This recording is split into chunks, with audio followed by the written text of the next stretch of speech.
Welcome back to Sctv with Ethan Humble, Sophie Reese, Katie Burns, Sam Hying, Will Kopp, and Aaron Wilkins. Good evening, and welcome back to Sctv, Simpson College's first student-run weekly newscast. I'm Ethan Humble. And I'm Sophie Reese. Thanks for joining us. We previewed it last week, and now we have your recap from the open forum with Dean Wool, President Kelleher, and VP for Student Development and Planning, Heidi Levine.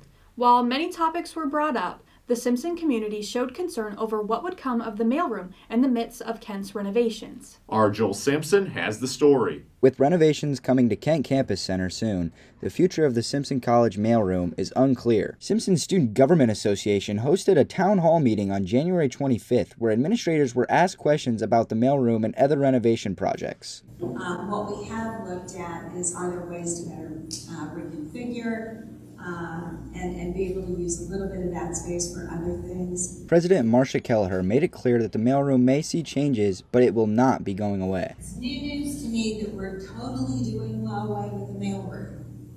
I've never heard that. Some concerns have risen over employment in the mailroom, especially student employment. Freshman Gabe Bruns, one of Simpson's most devoted mailmen, showed some concern himself. We're kind of mad of the proposed renovations to Kent because it's going to put us right in the middle of it, because obviously we're going to have to either shut down or going to have to stay in operation with all the demolition going around us. Gabe believes that a mailroom is essential to Simpson College and its campus. Lots of people do order a lot of packages, and if they were just delivered to the dorms, or I don't really see a different alternative to the mailroom personally. As far as a potential location change for the mailroom, President Kelleher says, stay tuned. This just got raised maybe a couple of weeks ago by the architects that we're working with. So this is a very new conversation even for us.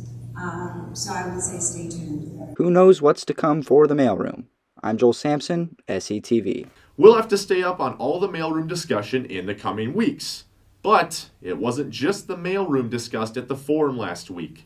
Ethan pulled together some of the other key points of discussion from last Wednesday's open forum. The forum discussion moderated by the Student Government Association Wednesday evening was jam-packed with questions students wanted answers to. With over 160 questions asked and only an hour scheduled to answer them, not all questions were addressed at the forum. Of those that were answered, though, some key talking points included the Dunn Library, Kent Campus Center, and Pfeiffer Dining Hall renovations, amongst other smaller-scale projects to come. Dunn Library renovations are scheduled to wrap up in October, with the grand opening taking place in January of 2024. This is contrary to the initial plan to be ready for a new school year in the fall. The delay is largely attributed to the library's new sprinkler system putting strain on both time and money. With no clear plan for the scheduled Kent Campus Center expansion, Levine said the Board of Trustees will be in discussion about how to make Kent the primary dining option for students in the 2024-2025 school year.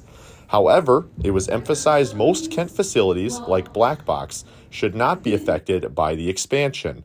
Levine said she hopes to share a blueprint after a mid-February meeting with the Board of Trustees.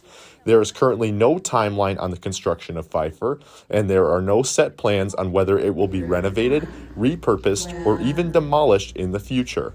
The trio stated donors specifying their donations to be used for specific projects like athletics and library renovations has often left deferred maintenance and resident building upkeep as a lower priority. For Sctv, I'm Ethan Humble. It was certainly a lot of information to be packed in just an hour's time. As we've been getting settled into a new semester of studies, Greek life leadership have also been getting settled into their new roles. With the majority of Simpson's 7 Greek life houses having calendar year terms, we sent our Katie Burns to check up on the Greek leadership we'll see in 2023. With the new semester, Greek life has new faces when it comes to the presidents in the sororities and fraternities here on campus. Some of the candidates thought they were a good fit when it comes to the president's position and the leadership opportunity. The chapter votes on the president and who they think is most capable of taking this position.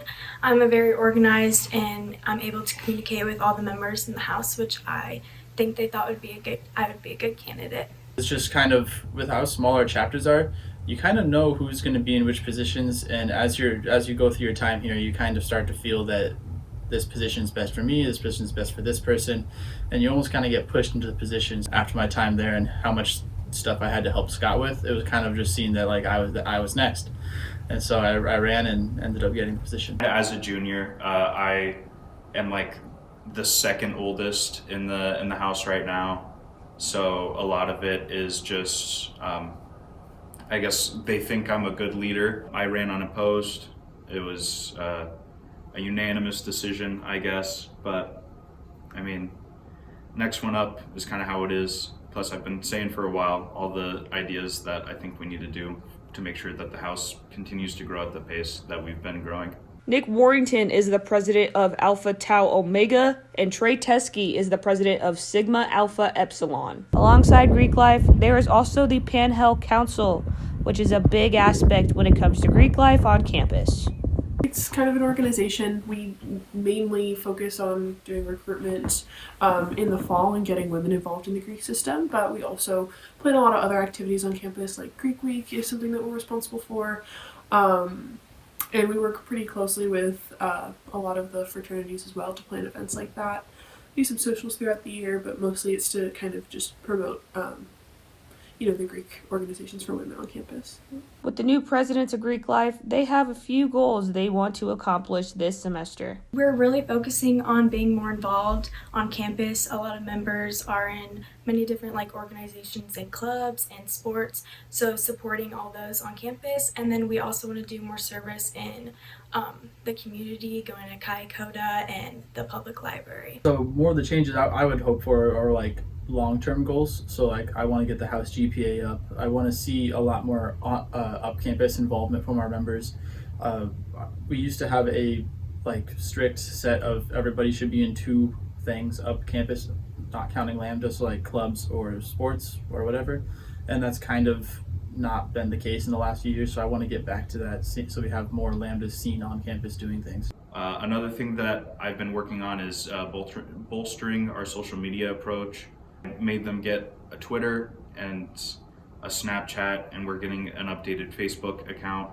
We're working on a website currently that we're trying to get up and running, hoping to kind of get our social media presence out there and get ahead of this view that freshmen have coming in to college about what Greek life is about. Both Panhel and Greek life have new changes when it comes to recruitment this upcoming spring and also fall. We're actually hoping to make some changes to the recruitment structure for next year in the fall.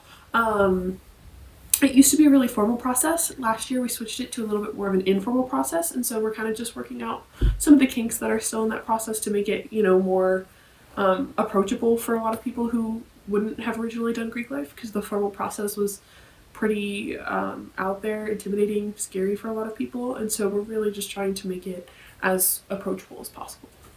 We just had an event actually yesterday morning in either Barker or Kresge. It was one of the freshman dorms.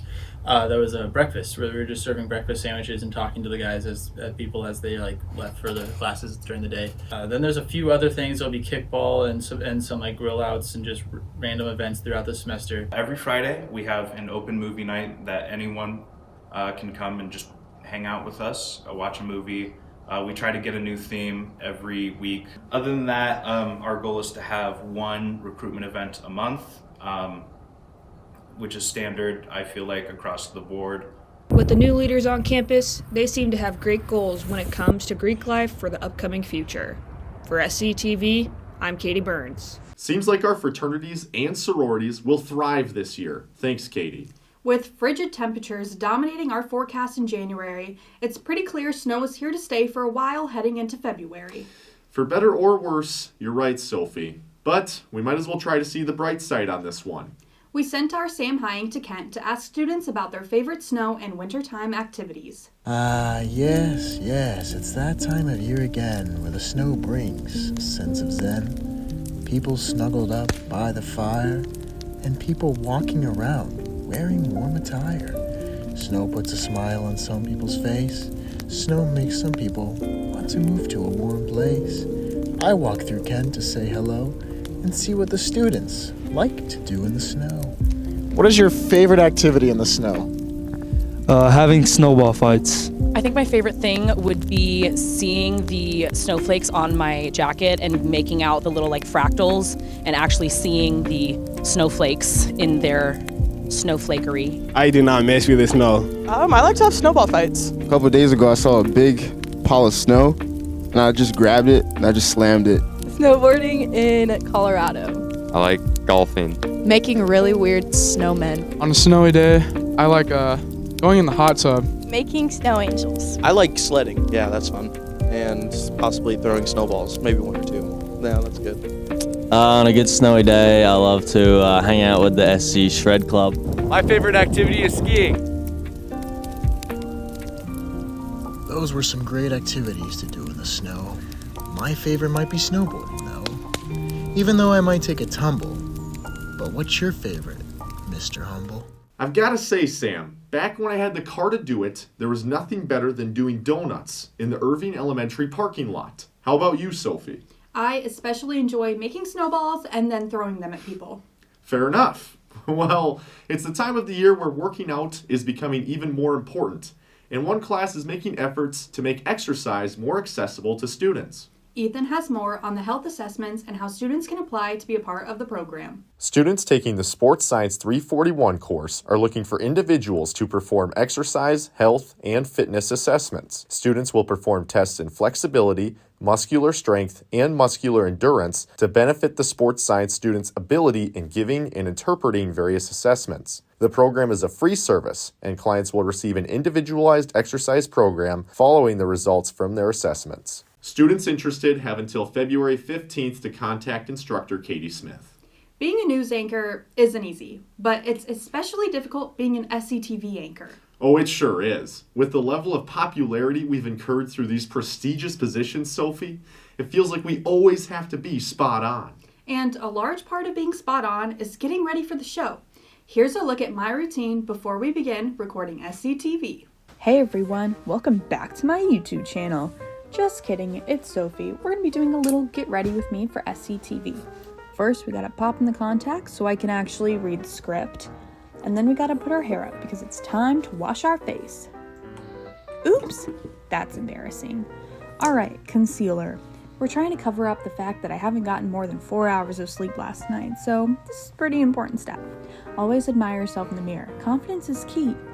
Alright, powder time. Legend has it, still on my bathroom floor. Time to use the prettiest blush I've ever seen in my life. Really gotta hit the apples of your cheeks there.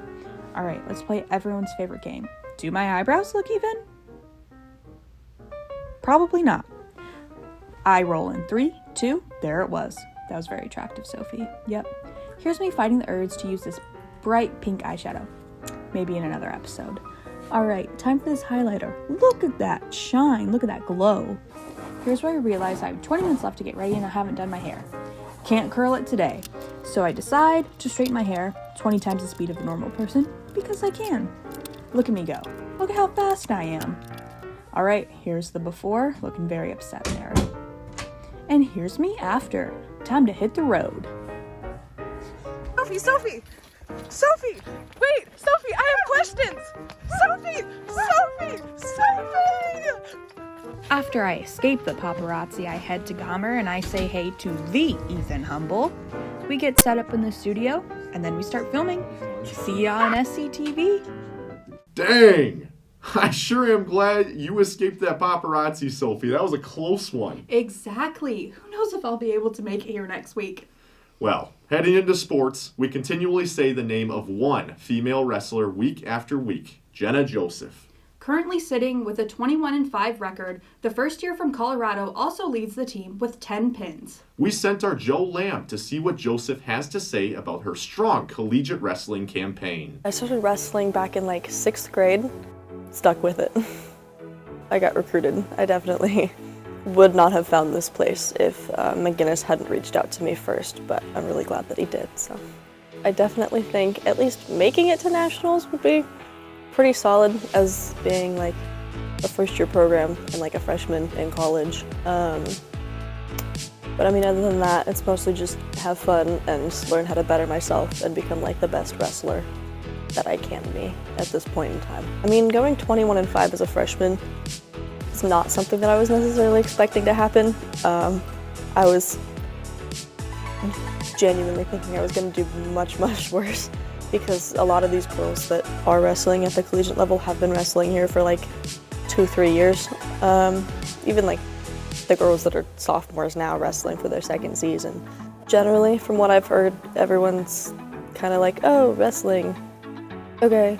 Like, I've told that women's wrestling, like, it's boring or it's not as cool as the guys' stuff or just kind of stuff like that, but I don't know. I mean, from being in the sport for as long as I have, I definitely think that it's nothing like what people tend to assume it is. This year overall, or this season especially, has just been a really great like learning experience for me. Learning how, like, more about like myself and how I wrestle and who I am as like an individual. And I definitely think going forward, everything that I've learned both on and off the mat here is gonna help me with like future stuff, whether that be like graduate school or whatever I end up doing after college. So generally before I wrestle and like during matches and stuff, I kind of zone out a little bit, I guess you could say, or like get myself in the zone, and I tend to like drown out just about all noise except for like my coaches, which I think is helpful, but also not, because then everyone comes after me. They're like, oh my gosh, did you hear me cheering for you? And I'm like, no I didn't. Sorry. The women's final competition in the area this year is this Saturday at the Grandview Open in Des Moines. The women's and men's basketball team both lost to Loras in Dubuque last Thursday and were each hungry for a win on Saturday against Wartburg. The women were out for revenge Saturday after their 72-58 loss to the Knights in December. Our Will Kopp shot the highlights. In Coles Fieldhouse tonight, we've got the women's basketball team against Wartburg, and they had a great game for us tonight. We start with the tip-off and we win it. Nash driving in, lays it off the street, and she puts it up for the easy layup. Simpson looking to play some defense. Nash follows number 10 into the basket, and she blocks her on the way up. Anna Wannick getting physical in the paint, and she goes up for the layup and takes it in all the way. Simpson continued to score points in this first quarter as Temple takes it up into the paint and goes up for the layup. What a Euro step. At the end of the first quarter, the Storm are trailing 17-24. The Storm are hungry for a comeback and putting together a plan to make it happen this next quarter. Lubmer drives in and loses the ball, but Wannick picks it up outside the paint and looks to drive back in from behind the backboard, and it goes in. What a shot from Wannick. Cooper gains back possession and passes it out to Street. Street from distance puts it in for the three. Cassie Nash driving from one end of the court to the other. She stops, passes it off to Lutmer, and she puts it in from inside the paint. She's getting a ton of points tonight. Lutmer to Street to Nash. Nash looks for the three, and she sinks it. What a bucket from Nash. Who else but Cassie Nash taking it into the paint and putting it up off the backboard for a perfect layup. What a shot from her.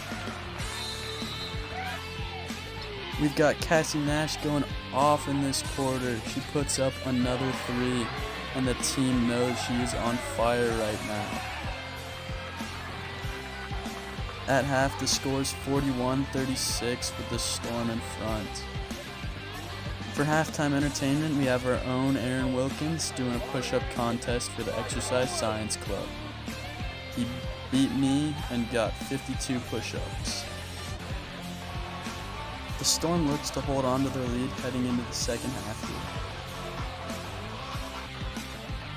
Cassie Nash is on the ball. She's been such a huge playmaker tonight. And she looks to throw it into Lutmer as Lutmer posts up and puts in the fadeaway shot as it goes in. What a shot from her. The student section was showing out for our girls in this second half, but unfortunately they could not pull it out as the final score against Wartburg was 79-63. Tough loss for the women. Thankfully, the men also had a chance against Wartburg on Saturday to repeat their dominance from earlier this year. Our Aaron Wilkins has the highlights from the hardwood.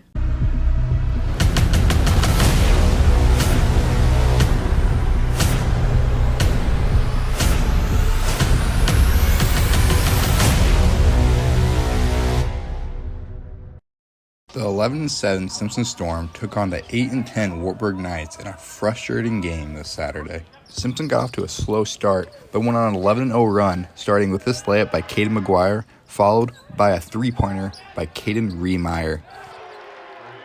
The Storm held the score pretty close in the first half, but took a slight lead with his huge three-pointer from the corner from Andrew Curran. Andrew Gibb takes his defender all the way to the basket and finishes it with a fadeaway bucket. Nice shot by him. Right here, we find a prime example of what seeing the entire court looks like with an amazing pass by McGuire to Easton Darling for an easy layup. The Storm struggled finding the basket at the end of the first half and went into the second half down by 12. To start the second half, Darling put up a three, but not to worry, Buck Eagleberger was there for the offensive rebound and the two-point bucket. After battling for a position inside, Chris Hans allows for an easy pass and a quick 2 points. Right here, we got Gibb taking a deep three-pointer. No doubter, he's liking that one. On this fast break, Darling makes this bucket look easy, gets the and one, and his teammates are fired up. Darling continues to make things look easy and shows off his hops right here with this perfectly drawn up out-of-bounds play. As the ball gets moved around the key, Curran sets his feet for a three-pointer, and it's up and good. Three-point basket from him. With the last hopes to bring Simpson back, Darling makes a nice jump stop layup for a 2-point bucket. Unfortunately, Simpson fell 7 points short, losing 81-74. The women now sit at 5-6 in the conference, while the men are 4-7. The Hoops teams will be headed to Decorah on Saturday to play Luther. The men's and women's track and field teams were at Grinnell over the weekend with some impressive performances to tout. First, Carter Berkey broke Simpson's school record in the long jump with a 7.22-meter jump. The record had stood since 1986. Wow. Elsewhere, Max Cleveland won the 60-meter hurdles with his time of 8.25 seconds. Both Berkey and Cleveland earned ARC Athlete of the Week honors. For the women, Maddie Hayes won the 400-meter dash in a great time of just over a minute, and Audrey Arnold ran fast times in the 60-meter sprint and 60-meter hurdles. She won the hurdles event with a final time of 9.44 seconds. In the Dutch multi-event in Pella, Aaliyah Johnson won the heptathlon, largely attributed to her wins in both the high jump and shot put. The Storm's women gymnasts took on Greenville, a fellow first-year program, on Saturday, but they would narrowly fall to the Panthers. In the team's season best performance, Kaylin Talley won the vault with a 9.75 score, and Brooklyn Morgan won the beam with a 9.7 flat score. That's going to be all from us here tonight. We humbly thank you for your time. We'll be back next week. Until then, you stay classy, Simpson.